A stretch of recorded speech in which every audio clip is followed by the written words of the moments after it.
If your child is just starting their transfer test journey, practice papers are probably a topic that is already on your mind at the minute. So I'm going to tell you everything you need to know about practice papers. Let's start with what practice papers actually are. If you have a child in primary 5 or primary 6, you soon won't be asking that question because you are going to find them everywhere. They'll be on your kitchen countertops, in the back seat of your car, and probably under your bed. Practice papers are a thing that are soon going to fill your house. So what's the point of practice papers apart from causing you distress and despair? I'm just kidding, it's not that bad. But practice papers are revision materials used to mirror the actual transfer test and the topics that can be included on the test. Practice papers have the same number of questions as the real test and the same timings, and ideally it is good to complete practice papers under test conditions just so your child can get the full experience. However, I do not recommend starting off with a full 60-minute paper for your child's first paper and sitting it under test conditions. That is going to do more harm than good, so I do not recommend that. But further down the line, you're going to want them to complete practice papers under the test conditions. My top tip when your child starts to complete practice papers is don't run before you can walk. So think of it as training for a 5k race. You're not just going to get up one morning, put on a brand new pair of trainers and just run 5k. That is going to do you more harm than good.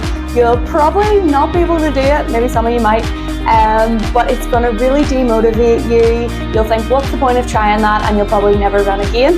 The best way to approach running 5k is to start off by walking.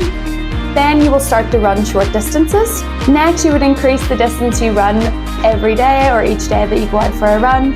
And before you know it, you'll be running 5k. Same goes for transfer test preparation and completing practice papers. You don't want to throw your child in at the deep end and completely destroy their motivation. You want to start them off slowly, just like those first days of walking towards your 5k. For the first few papers, I recommend sitting beside your child, going through each question one at a time, reading them out loud, talking about them, talk about how you're going to complete the question. And by doing this, you're taking away some of the fears and unknown of practice papers. My first tip for starting practice papers is to sit down with your child and complete it slowly together. So you're going to introduce them in a slow, laid-back way. You're going to work and talk through each question one by one. And you are definitely not going to have a time limit for the first few papers, and you can continue doing it this way until your child starts to feel more comfortable. You're able to purchase leveled papers online. Level 1 papers usually have shorter timings and fewer questions, so this is the perfect way to start your child off with practice papers. Once your child is comfortable with completing the shorter papers and that they're able to do this by themselves, then it's time to move on to some of the longer papers. So how will practice papers actually help your child prepare for the transfer test? Practice papers will help your child prepare for the test by giving them a sneak peek into what the test is actually like, how to mark the answer sheet, and how to answer all the questions within a 60-minute time limit. So it's going to help with their time management. There's a 60-minute time limit with 56 questions to answer. Completing practice papers before the test, it will allow you and your child to notice any topics that they might need a refresher or a bit of revision over.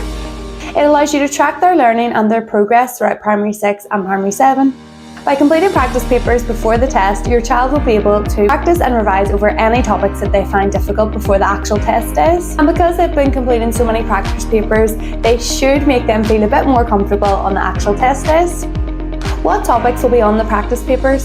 The topics included in the transfer test practice papers should be topics that may make an appearance in the actual test. The topics for the real SEAG transfer test and the practice papers are all taken from the Northern Ireland Key Stage 2 curriculum for both Maths and English. So that means the topics that your child has not covered in school should not come up in the SEAG transfer test. However, I do recommend checking the specifications of the test on the SEAG website, and they will tell you all of the topics that may come up. School life is so busy, and although all of the topics should be covered, it is easy for one or two to maybe slip through the net. Just make sure you're going through those topic lists, the specifications, and you can even check it off as your child studies it and revises over it. Where can you get practice papers from? So there are lots of SEAG style practice papers available, and you can buy most of them online. Most come in a digital version and a printed version, and the printed version is usually more expensive. So I recommend going through a couple of online companies and downloading the free samples of their papers, and this will allow your child to see which brand, which layout that they like best. It is good to try a mixture of a few so your child doesn't get too comfortable with the same brand. If you would like a link to my free sample 30-minute paper, comment the word test below this video and I will send you the link. I also recommend talking to your child's school to see which papers that they're going to be using. Most schools do send out a list before transfer test preparation begins, telling you which brands of papers that they're going to use, so this means that you can avoid them, just to avoid overlap. A lot of companies do offer home version and school version, so it means that you are avoiding your child doing that paper twice. A question I get asked is, can I use the old AQE and GL revision materials when you're preparing your child for the SEAG transfer test? So if some of you have older children or older relatives in the family that sat the AQE or the GL or both, you can use those revision materials with your child during their transfer test preparation. You just need to be aware that the style of the papers is different, but most of the topics are the same, so it will do no harm using those as revision materials. But you do need to be aware that the style and the layout has been changed. Another question I often get asked is, how many papers should your child be completing at home per week? And this answer is different for every child. So if your child loves sitting down at the table and completing practice papers, then you can do as many as you like with them. But if it is a struggle, if it starts arguments, or it causes your child stress and anxiety, you can do a paper every other week or every now and again, just depending on how your child is feeling at that time. You know, appropriate and realistic for them to complete at home. Just bear in mind that your child may be completing 1 or 2 practice papers a week in school and getting one for homework, so you just need to judge what your child's school is doing and then you can decide. Will your child be completing practice papers in school? This is different for every school in Northern Ireland. Some schools will have set days where they'll do practice papers, so every Tuesday, every Thursday, and then have Wednesday and Friday to go over them. Some will do 1 practice paper a week, maybe on a Monday. Some will have 1 paper in school, 1 paper for homework. So if you have a friend or a relative that's in a different school and they're doing way more practice papers than your child is, don't worry, it's not a big issue. It just means you might need to tailor how many practice papers your child is doing at home. There are also some schools who do not do transfer test preparation, and I mean that as they don't sit practice papers in school. They will teach the topics that are on the Northern Ireland curriculum for Key Stage 2, so these are the topics that will appear in the transfer test, but they might not sit practice papers in school. And if that's the case, then you'll maybe need to do a few extra at home just to get your child prepared for the test and get them into the testing mindset. So, you got your child to sit up at that table, you set the timer, they've completed the test, you've marked it, and now it's time to go over it with them. This can cause some dread for parents, so if you're feeling a bit nervous or dreading this part of transfer test preparation, don't worry because you're not alone. So if you can't remember how to do those tricky mathematical concepts that you haven't used since you were in school, or you have your child complaining at you saying, my teacher doesn't do it that way, then don't worry. Just take a breath, take a minute, and just make sure you go through each question one by one. So here are my 4 best ways to go over practice papers with your child. So my first tip when going through practice papers with your child is not to go straight to the question that they got incorrect, because this can be a wee bit demotivated and maybe make them feel a bit sad or a bit agitated. So what you're going to do is go through each question one by one, and I know this is a bit more time consuming, but trust me, it'll be worth it. So you're going to go through each question. When your child gets a really tricky question correct, give them a high five, do a little dance, give them a lot of praise, especially at the beginning stages of practice papers. And then that means when your child has got a question incorrect and you're going through it, telling them the best way to how to complete the question, they're only going to feel sad or down for maybe just a couple of seconds, because the next time they get a question right, you're giving them lots of praise, you're giving them a little dance, maybe a high five. So that feeling of not getting the question correct is only lasting for a short time. Tip 2 is, if you're not sure about a particular topic, ask for help. So there are a lot of tricky topics that come up in the SEAG transfer test papers, and mostly in the maths section of the papers. So if there's a topic that you're completely unsure about, it's better to ask for help instead of teaching your child how to do it the wrong way. So you could ask your child's teacher maybe if they're able to go over it in class. If your child has a tutor, of course you can ask them. or you can even drop me a message on social media and I can give you a little quick tutorial about how to do it. And if all else fails, you can take a look on YouTube just to sort of get the rough idea, and it might refresh it in your mind. But the best option is either to ask your child's teacher or your child's tutor if they have one. Tip 3 is to make notes of topics that your child gets incorrect or struggles with. So included with my practice papers, I have a list of all the questions and a little box where you can make notes or comments about how your child felt about that question. So this is really useful to use alongside the paper when you're going over it with your child, so then you can give it a big smiley face if they got it right and they know how to do it.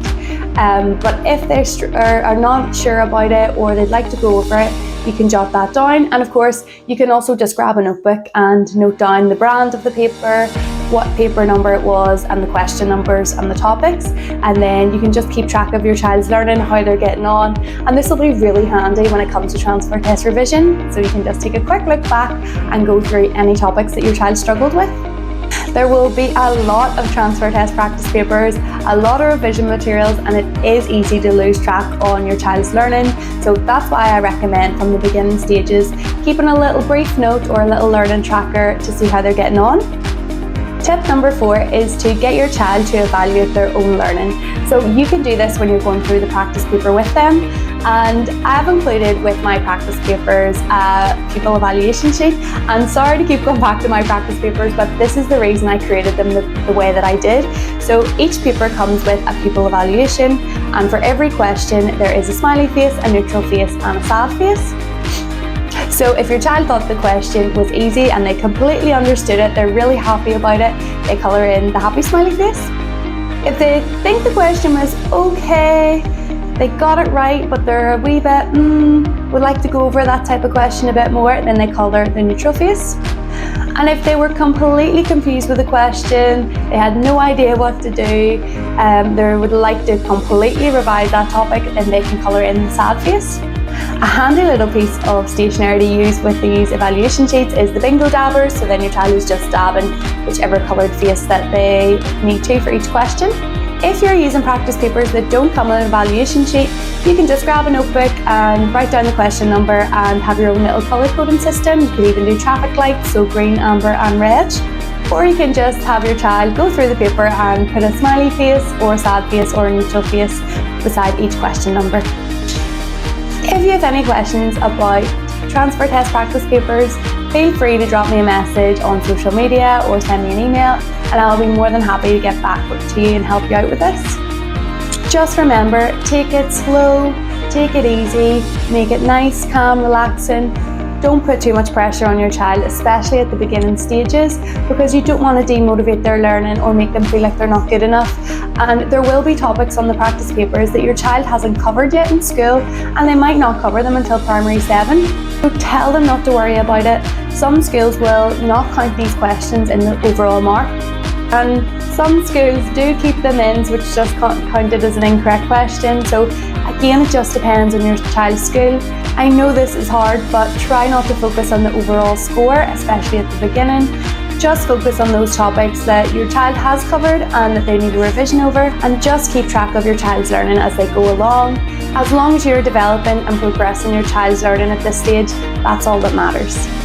And because I know some of you will be wondering about scoring, there will be a roller coaster of scores. So from the beginning of the process right through to the end, it is going to literally go up, down, up, down. It depends on the year of the paper, the brand of the paper, if your child's covered all the topics in the paper, or it could just be a really hard paper or a really easy paper. So just bear that in mind. It doesn't matter if your child scores dips. We just want to keep motivation levels high, keep them feeling positive about it, cheer them on, and help them to be happy, confident learners inside the classroom and out.